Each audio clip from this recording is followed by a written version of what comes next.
गोविंद गोविंद। अभ्युत्थानम् अधर्मस्य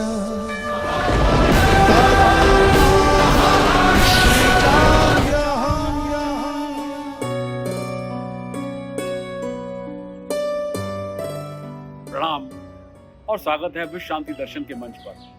आप सुन रहे हैं महाभारत की अनकही और अनसुनी कहानियां। चैनल के जनक हैं काशी विश्वनाथ कॉरिडोर को नॉलेज कॉरिडोर का स्वरूप देने वाले विश्वधर्मी प्रोफेसर डॉक्टर विश्वनाथ दा कराड़। यूं तो महाभारत के अधिकांश पात्रों से हम सभी परिचित हैं, फिर भी कुछ ऐसे पात्र हैं जिनके बारे में बहुत लोगों ने सुना नहीं है। आज भी आपके सम्मुख प्रस्तुत है महाभारत के ऐसे ही पात्र जो थे नकुल और सहदेव के मामा, पर युद्ध में उन्होंने कौरवों का साथ दिया था। नाम था उनका शल्य। शल्य माद्रा या मद्र देश के राजा थे। महाराज पांडु इनके बहनोई थे। शल्य नकुल और सहदेव के मामा थे। इनकी बहन माद्री कुंती की सौत थी और पांडु के शव के साथ चिता पर जीवित ही सती हो गई थी। महाराजा शल्य को एक महारथी के रूप में जाना जाता है। एक वे बेहतरीन गदाधारी थे।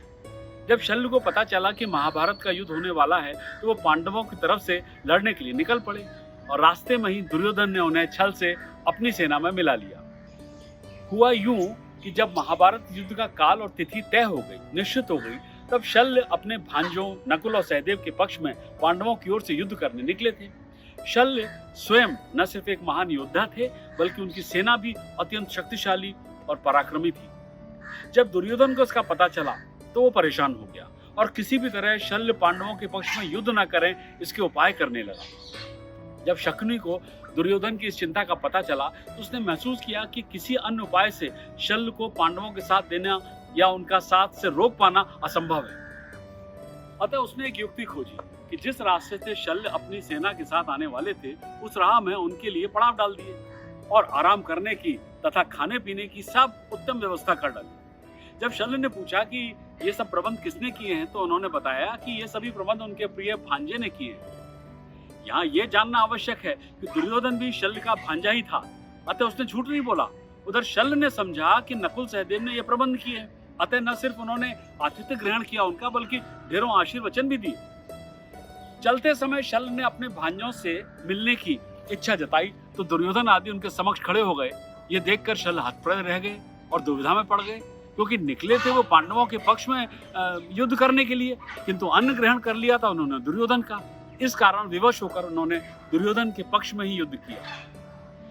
शल्य वैसे तो माद्री के भाई थे मगर उन्होंने कौरवों का साथ दिया युद्ध में। इसके कारण अनेक थे। शल्य भी एक महान योद्धा ही थे और वो ये बात जानते थे ये भारतीय युद्ध दोनों पक्षों के सारे योद्धाओं को नष्ट करके ही समाप्त होना है। ये सब तो भगवान श्री कृष्ण ने पहले ही तय किया था। युद्ध तो एक निमित्त या बहाना था समस्त पृथ्वी के भार को कम करने का। संक्षेप में कहें तो शल्य का किरदार तो केवल भीष्म की मृत्यु के साथ ही शुरू हुआ था। शल्य को कर्ण का सारथी बनने का सुझाव दिया था दुर्योधन ने, क्योंकि अर्जुन के सारथी तो साक्षात भगवान ही थे। एक अच्छे सारथी बिना कर्ण को लड़ाई में जीतना आसान नहीं था। तब शल्य बड़ी आसानी से युद्ध में कर्ण के सारथी बनने की बात मान गए। अर्जुन के सारथी श्री कृष्ण थे। उनके जैसा कुशल सारथी अब कौरवों के पास शल्य ही था। युद्ध के पूर्व अर्जुन ने सबसे आशीर्वाद देना शुरू किया। पितामह भीष्म के बाद वे शल्य के पास पहुंचे।